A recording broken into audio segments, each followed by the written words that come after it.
umaga, grade 7. Magandang umaga rin po, ma'am. Maaari niyo ba ang sabihin sa inyong mga katalinang Pak Latina?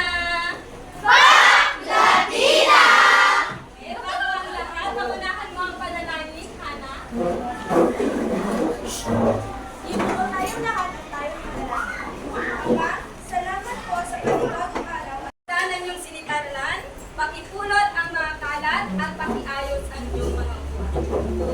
Maaari na kayo umupo. Bago tayo lumako sa ating mga bagong aralin, ay narito ang ating mga alituntunin na dapat natin tandaan. Pakibasa ng sabay-sabay. Umupo ng maayos at manahimik. Makinig sa guro habang nagtuturo. Itago ang mga bagay na hindi kailangan sa klase. Itaas ang kamay kung may gustong sabihin. Makilahok sa pangmatang gawain. Ayan, naunawaan ba ang mga alituntunin, class? Yes, ma'am. Yan, inaasahan kong inyong matutupad ang mga lituntunin upang sa ganun ay maayos at maganda ang daloy ng ating talakayan. So bago tayo tuluyang magtungo sa ating aralin, ay mayroon akong inilagay na mga larawan sa ilalim ng inyong mga upuan. O sinong nakakuha ng mga larawan? Yan, si Rihanna? Hana, tayo. Denmark. O, ang mga larawang iyan ay mayroong mga matitiwagang salita. O, dapat nyo lamang bigkasin ito bago nyo sabihin kung ano yung nalalaman ninyo noong nakaraang talakayan. Una, Hana, bigkasin mo ng malakas at may damdamin. Adarna! O, pag ilakasan, anak, Adarna! lagyan mo pa ng energy. Adarna! O, ano ang ating tinalakay nung nakaraan?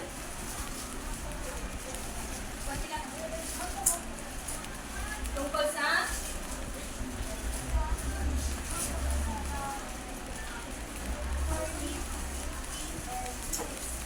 ang ating tinalakay ay Kabanata 14 hanggang 16. O dyan, Mark. Ahu! Ahu! O, pag nilakasan ka na. Ahu! Ahu! O, ano ang yung natutunan nung nakaraan talakaya?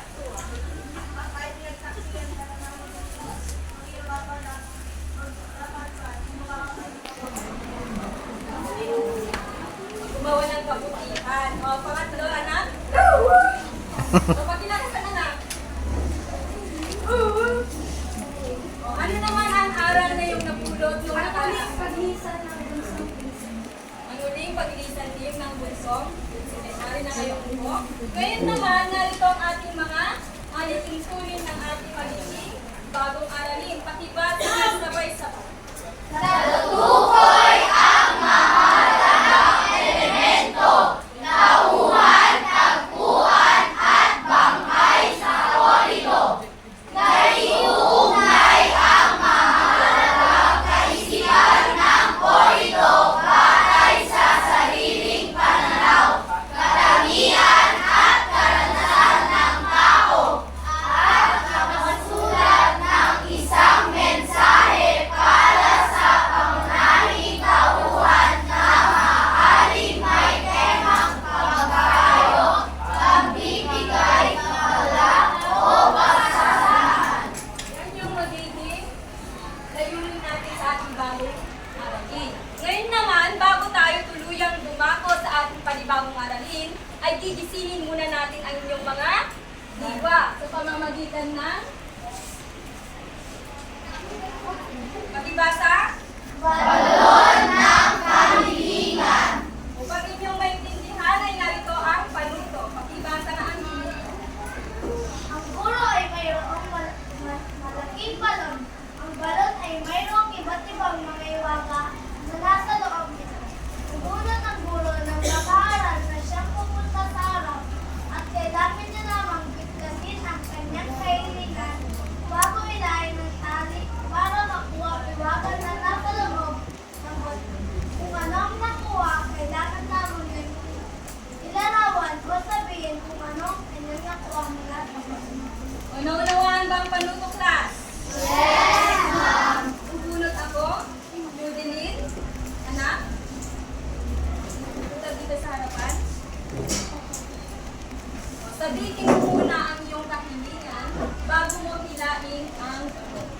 Ah,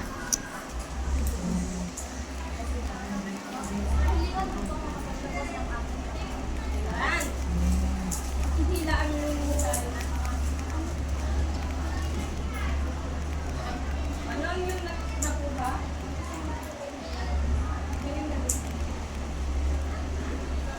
Larawan. Ang ibon ay makulay. Makulay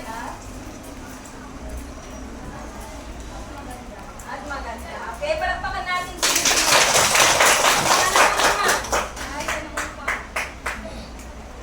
O, dyan rin.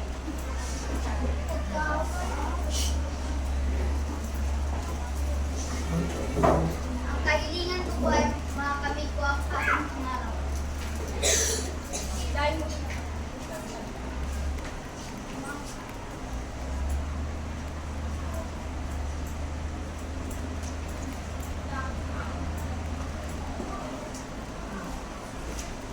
Ang ahas. Ito ay, Ahas. maaari mo ba tinarawan kung anong ahas yan? Ito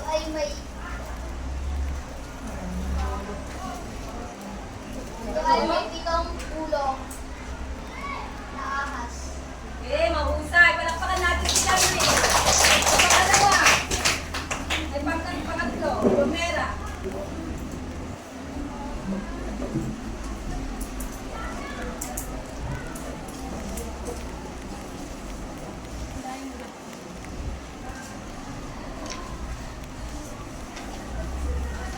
Ang kahilingan ay makamit ko ang aking pangarap.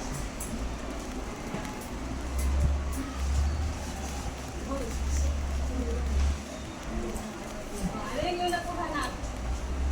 Ito ay malaki at nakakatakot tingnan. Ay, malaki at nakakatawa. Anong tawag mo dyan?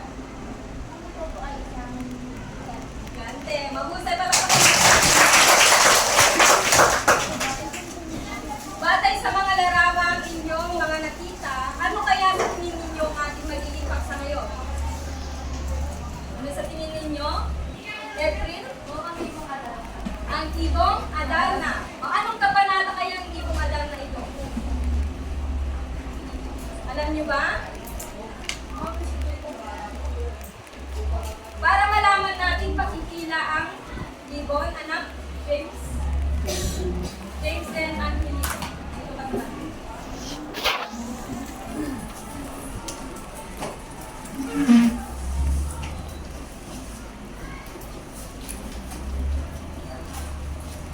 wow.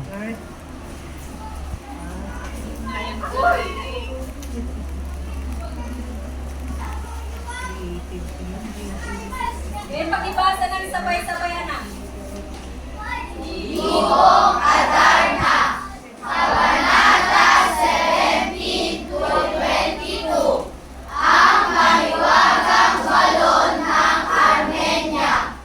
Ayan. Bago natin tuluyang alamin ang tungkol sa kabanata 17 hanggang 22, ay ating munang linangin ang mga talasalitaan. Narito ang panuto. Pakibasa, anak. Mike. Ang mga nasalangkuhitan salita na makikita sa pangungusap ay nasa mga ibon. Ang mga kasingkahulugan naman ng mga ito ay makikita sa mga larawang hawla. Ilagay lamang ang mga ibon sa kanilang nararapat na magiging hawla upang matukoy ang kasingkahulugan ng mga salitang ito. Inaunawaan ba ang panuto, class? Yes, O, sino gustong sumagot sa una? Na, Katli.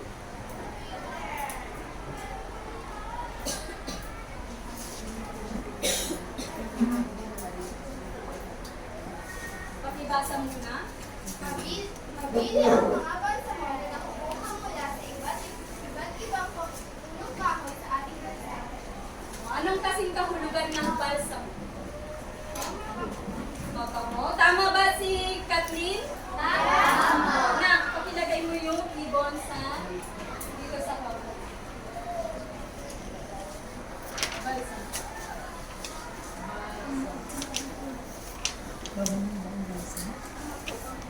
Ang tawag natin sa pabango noon is balsamo. Noon. Ayan, mahusay. Pangalawa, anak. J.R. Sor.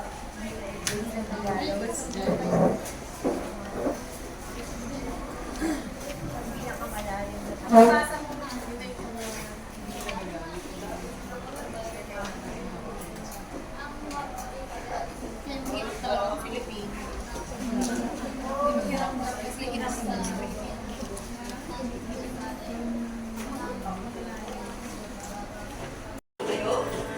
Tara na at umpisahan na natin isa't isahin at hirap-hirasuhin ang mga detalyeng nakapaloob ng loob. Natagpuan ng magkakapatid na sina Don Pedro, Santiago at Don Juan ang isang misteryosong balon habang sila ay naglalakad. Ang balon ito napapaligiran ng makikinis na mamol at ang lumot sa paligid ay may tintong nakaukit. Kinagigiliwan nila ang kaano-ano ng balon. Nabagaman malalim ay walang tubig sa loob. Tangal ng balon ay isang lubid. Para silang nagnanais na sumubok bumaba. Unang bumakas sa balon si Don Pedro, ang panganay sa magkakapatid. Ngunit dahil sa kapuluhan ng liwanag, hanggang sa 30 pa lamang ng balon ang kanyang narating. Sinundan siya ni Don Diego, ngunit tulad ng kanyang kuya, hindi rin siya nagtagal sa ilalim ng balon. Ang huli na sumubok bumaba ay si Don Juan. Buong tapang ng pinagpatuloy ang maglalakbay sa loob ng balon kahit na lukhang malalim ito. Sa unang pasalaysay na, anak ka na. O, saan nabibilang ang ibong adan mo? Tayo, anak? Sa korido. O, ano ang korido? Mena.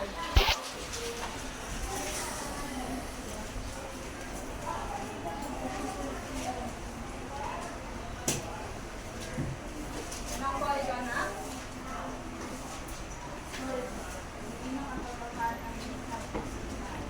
O, ano pa, April? Magtutukoy ang mga halaman ng ito, mga taungan, tatuan at bantay sa mga O, ano pa ang hilito? Ano ang korido? O, Miles. Anong koridor na?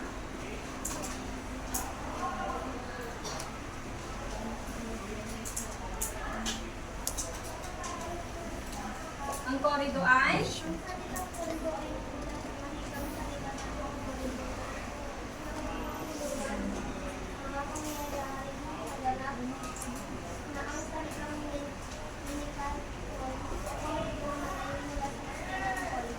Ayan, magaling. Ang korido ay nagpapakita ng kabitinan at pagkamaharlika at kabayanhan. Ngayon naman, alamin natin ang tatlong elemento ng korido ay tauhan, tagpuan at laman. Alamin muna natin ang tauhan. Pakibasa, anak, Sumera. Ito ang gumaganap ng mga kabayan. Ang mga taungan sa isang koridor ay karaniwang mga hari at reyna, prinsipe at prinsesa, kadalasang may supernatural o kakayahan ng kaluluwa ng kapapalag-an na hindi magagawa ng karaniwang tao. Ang tauhan sa mga korido ay mayroong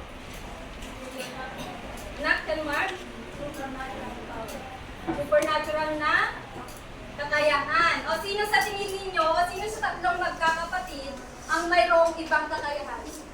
O, dito. Si Don Juan. Bakit nyo nasabing si Don Juan? Jadri? Ma'am, kasi matapang. Dahil? Ma'am, kasi matapang. Kasi matapang siya. Ano pa? O, Thursday. Kasi hindi siya sumusuko sa Magaling. Ano pa? Desiree? Siya ay matatag. Magaling. Ano pa? James? Siya ay babaero, ma'am. Babaero mo yung si Don Juan? Ha? Nung nakaraan ka na kaya, naging babaero ba si Don Juan? Yes, ma'am. Si Don Juan ay mayroong ibang kakayahan dahil natalo niya ang ano? Natalo ni Don Juan ang gigante at ang serpiente. O, ngayon naman, alamin naman natin ang tagpuan. Desiree, anak?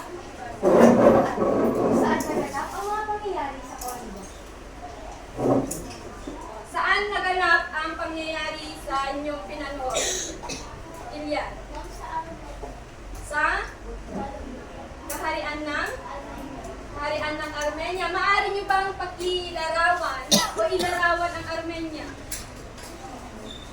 Excuse me.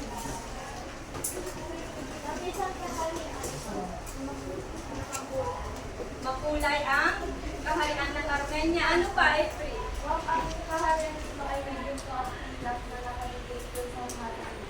Ayan, mahusay. O saan naganap o saan nakita ni Don Juan ang dalawang magkakapatid? Pwede. Sa balon. O ano ang nakapaloob sa balon na iyon? Yan, isang hardin na may iba't ibang klaseng halaman. Yan, mahusay. Ngayon naman, dumako naman tayo sa banghay. Ellie, pakibasa. Ito ang pagkakasunod ng mga pangyayari sa isang kola. Ang banghay, ang pagkakasunod-sunod ng mga pangyayari. Ano ang unang nangyari sa inyong pinanood? Hana? Meron silang natagpuan na balon sa bundok ng Yan, mahusay. Ano pa? Pangalawang nangyari, Giancarlo. Mang sinubukan nilang babay. Ang balon. Lubukan nilang babain ang balon. O sinong unang bumaba? Jay. Si Don Fernando na ba? O Benjamin? Si Don Pedro. Pangalawa si? Judy Lee. Don Diego. At ang huling sumubok ay si Don Juan. Ngayon naman, atin nang sagutin ang mga gabay na tanong sa pamamagitan ng pakibasa. Narito ang panuto, pakibasa 80. Nakatin sa dalawang pangkat ang klase. Ang bawat grupo ay paunahan may palabas ang numero ng magiging tanong na nasa hawla. Sa bawat tanong na may lalabas ay kailangang sagutin ito ng kanyang mga grupo. Kapag ang tanong ay nasagot na ng kabilang pangkat, dapat ulitin ang pagpili para may palabas ang ibang tanong. Kung sino ang may pinakamaraming tanong na masasagot ang makakakuha ng gantimpala. Inaunawaan ba ang panuto class? Yes! Dito na ang unang pangkat. Ang pangalawang pangkat.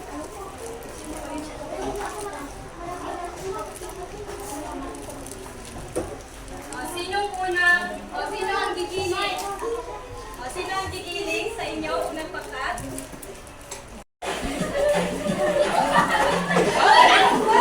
Okay. Naunang pangalawang pangkat.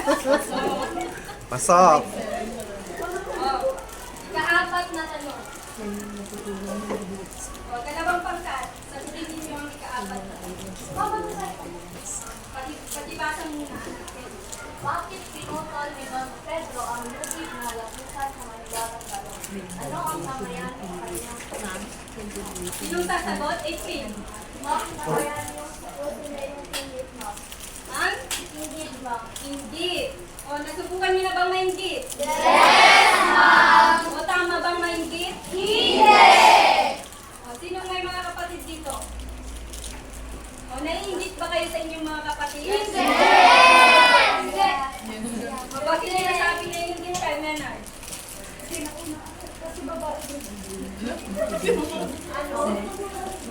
O, tama bang mainggit?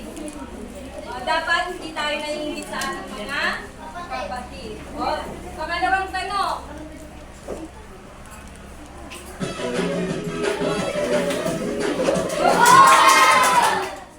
Okay, unang pangkat.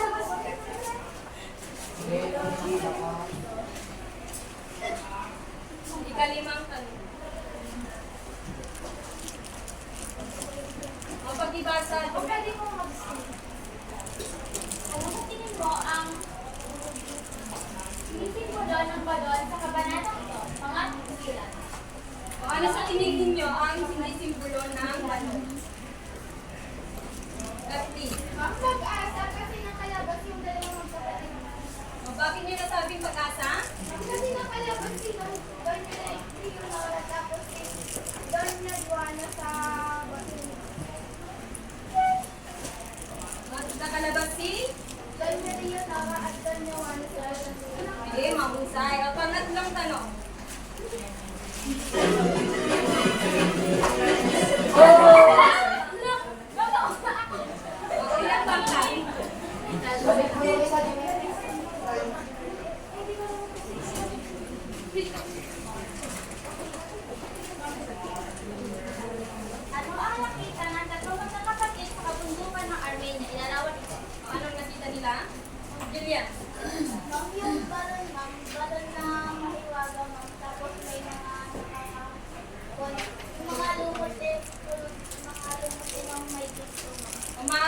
larawan ang nasa loob ng balon?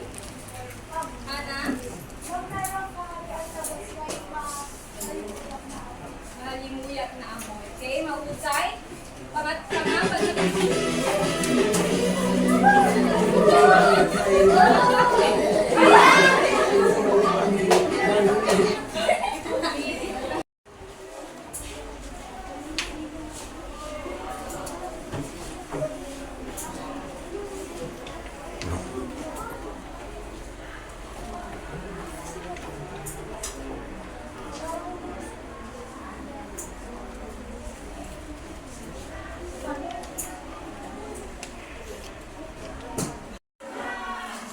O magandang prinsesa, ano ang iyong ngalan? Ako nga lang naman si Doña Juana.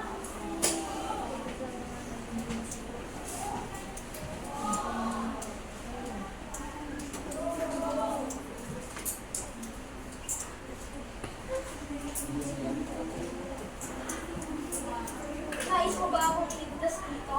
Hindi mo ako maliligtas dahil meron akong bantay na higante. Kahit may bantay ka, liligtas kita.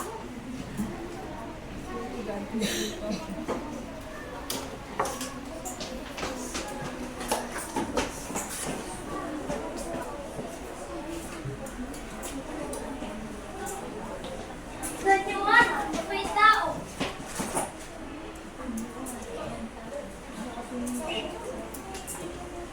May tao ba yan?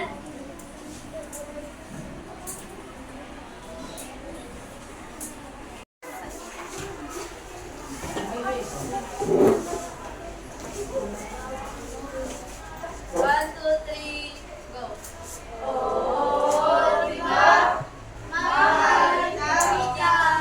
Sa unang pagtingin, ako'y nabighani sa sablay mong ganda. Ay, at least nakagawa sila. Mabigyan naman natin ng A-clap ang ikalawang bangga. Wala niyo ba yung A-clap? Oo. Eh, ganito yun. Isa, dalawa, tatlo. Isa, dalawa, tatlo. Eh, tayo, tayo. Eh, tayo, tayo. Okay, one, two, three, go.